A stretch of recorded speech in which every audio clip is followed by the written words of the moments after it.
Hello, welcome back to another Theory Thursday. Today we are doing a part 2 to the quick fire questions we did before. I liked that, so kind of want to do it again. So I'll just be 10 questions that I found that I'll get through and only talk in depth on the ones that need it. So I got my gold tweed tie on today and my Casio Duro, also known as the Casio Marlin dive watch. So, if you've been enjoying these, please like and subscribe. It always helps the channel, and I want to keep making these, and that helps. So, we'll keep going. I think that's it. So, without further ado, 10 quick fire questions, part 2. Let's go.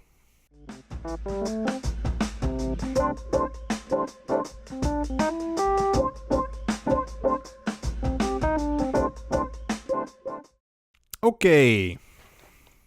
Question. Well, first of all, I got a lot of these questions right from Guitar Lessons by Brian, his website, Guitar Lessons by Brian. I was just browsing guitar stuff as you do and found this list of questions. I thought, what a cool idea for a video. So that's where I got a lot of these. Obviously, these are my answers, not his. So if you want to look at his, you can go check out his website.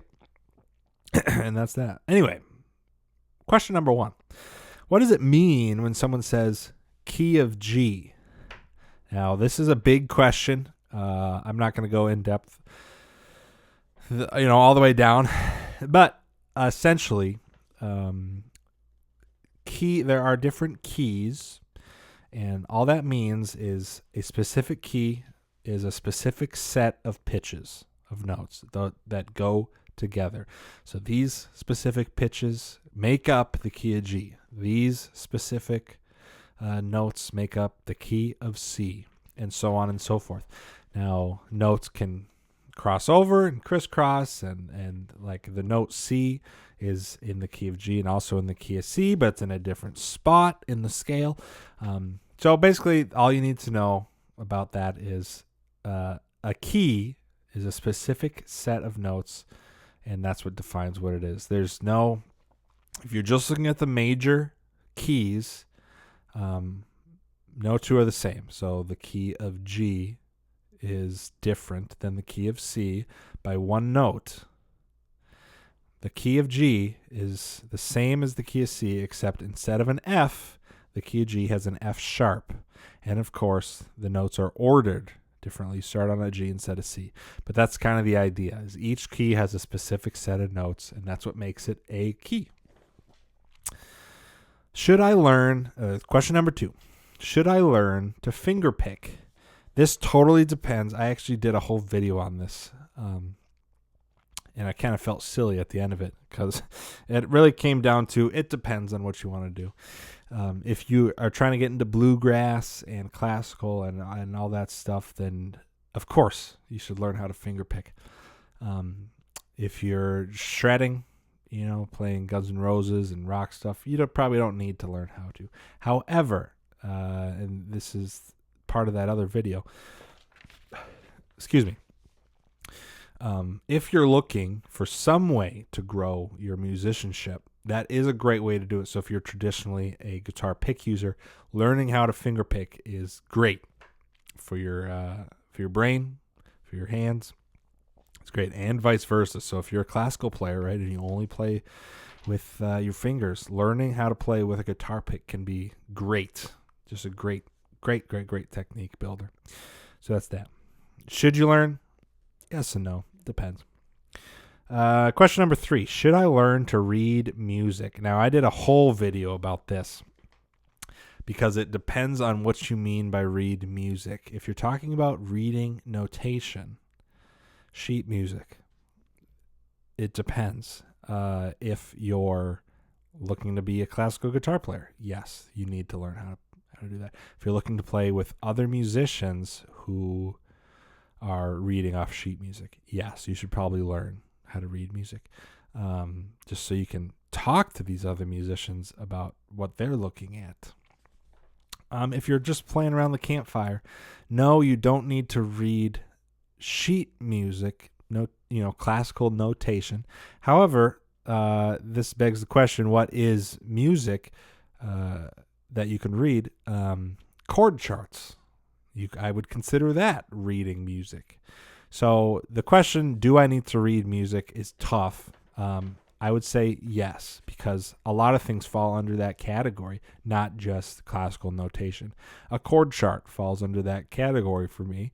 And if you're looking to play around the campfire, having a big book of tunes is great, and you should be able to read those. If you only want to play by ear, you're severely limiting yourself. So, does it have to be classical notation? No, but you probably should learn how to read some music. Question number 4. What is tablature? Tablature is another notation tool besides classical notation. Tablature is, instead of the regular 5-line staff that all instruments can, well, most Western instruments can read off of, tablature is specific to whatever stringed instruments it is made for. So, for example, a mandolin tablature is going to be different than a guitar tablature. So for guitar, it's 6 lines to indicate the 6 strings. And instead of a note, a little dot on the strings, it'll be a number. So if you're looking at the top line, that's your thin E string, your high E string. And if there's a 3 on it, that means you put your finger on the 3rd fret and play that string. So that's what tablature is. It's just another way to play single line notes, stuff like that. Number 5, what is a chord chart? That's funny, I just brought this up, and I didn't plan this. A chord chart is a piece of music that usually doesn't have any notes on it. When I think of a chord chart, I think of lyrics and chords over top of it. So it's a kind of like a brief overview of a song, really. You have to know how the song goes to be able to play it, because there's no rhythm in it, just chords and lyrics. And the chord is usually right over whatever lyric the chord changes on. So if you're singing Amazing Grace, Grace, how sweet the sound, da, da, da, da, da, da.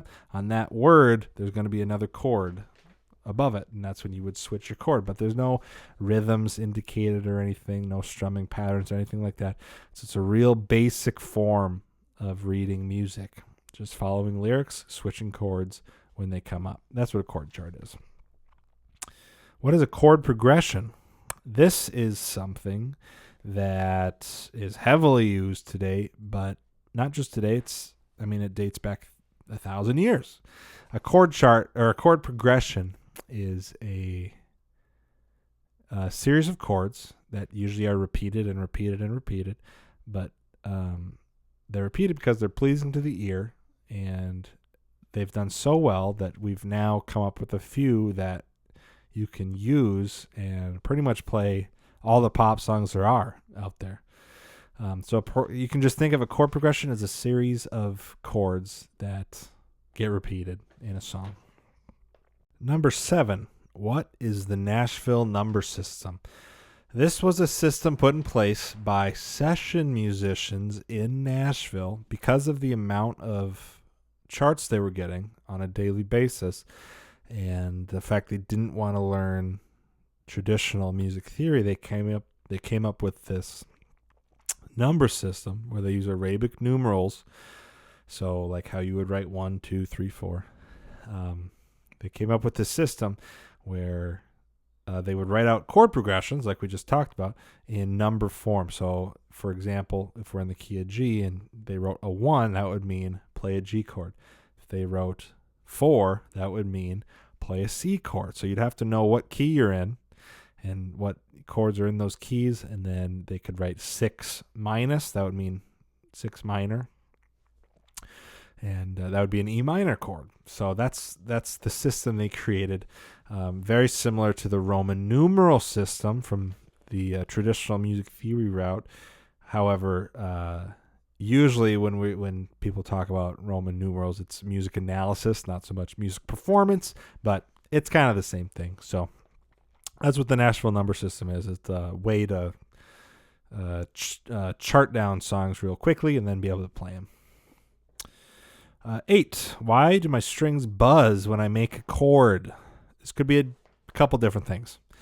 Number 1, whatever string is buzzing, if you have a finger that's pressing down on it, you might not be pressing down hard enough. Or your string might be hitting another fret down the neck if your neck isn't straightened properly. If you're or you could be your finger could be too far away from the nearest fret. So if you're on the back of the fret, almost touching that metal fret before, that makes it a lot harder to make contact with the fret that it should be making contact with. So the farther down the neck, closer to the body that you can play on the fret, the better, because that's the fret you want to make contact with. If that makes any sense. And then if there's a string buzzing that you don't have a finger on, it could be something wrong with your action, right? Your neck's not straight like it should be. Something wrong with a fret, where the fret is too high or something like that. It could be one of your fingers that you are using could be accidentally touching one of those other strings. If it's buzzing, though, usually when your finger's touching, it's a muted sound. If it's buzzing, it could be a fingernail that's touching this other string. So those are just a couple of the most common things. Number 9. Does loud music cause hearing problems? Yes. Yes, it does. Easy answer. Much smarter people than me have made diagrams of loud decibel level and what kind of damage it does to your ears. And easy answer is yes, it does cause long-term damage. If you want to know more, go look it up. Go look up decibel charts for impaired hearing. You'll find something interesting. Number 10, should I take private lessons? Tough question for me because I teach private lessons. No, of course I want to say yes, but it does depend on your situation. It depends on what you're trying to learn. If you're just starting out in guitar, then private lessons could be very beneficial because there's just a very wide world of information. And how do you discern what's valuable? How do you discern what's right? And what's worth remembering, what's worth doing. So if you're just starting off on your journey, private lessons can be very valuable. If you are an advanced player and you find yourself in a rut or you just can't get into this other genre, that's private lessons can be very helpful, especially with someone who specializes in that area. If you're a pro level player, the higher level player you are, I don't want to say the less important is to take lessons, because lessons can still be hugely beneficial, especially with people who are outside of your specialization, but maybe not, weekly, hour-long lessons. You might be doing yourself a disservice, but once you learn how to practice and learn for yourself, that's when private lessons maybe aren't as necessary as they were when you were starting out. So there is a level to of where you're at and maybe how beneficial they would be to you, how often you would need to have them, what are the topics you're discussing, right? Because there's a difference between a lesson strumming the G chord, right, and trying to get your right hand strumming down. There's a difference between that lesson and the lesson talking about the circle of fifths and just knowledge based, right? No technique involved at all. So, there's tons of different things you can do, tons of different lessons you can have. It just depends on where you're trying to get to and what kind of information filter you have on knowing what's important, what's not, stuff like that. So, yes and no. Do you need to take them? Yes and no. Totally depends. So I think that's enough info for today. So as always, if you've been enjoying these, please hit the like button, subscribe, and we'll see you for the next one. Thanks. Bye.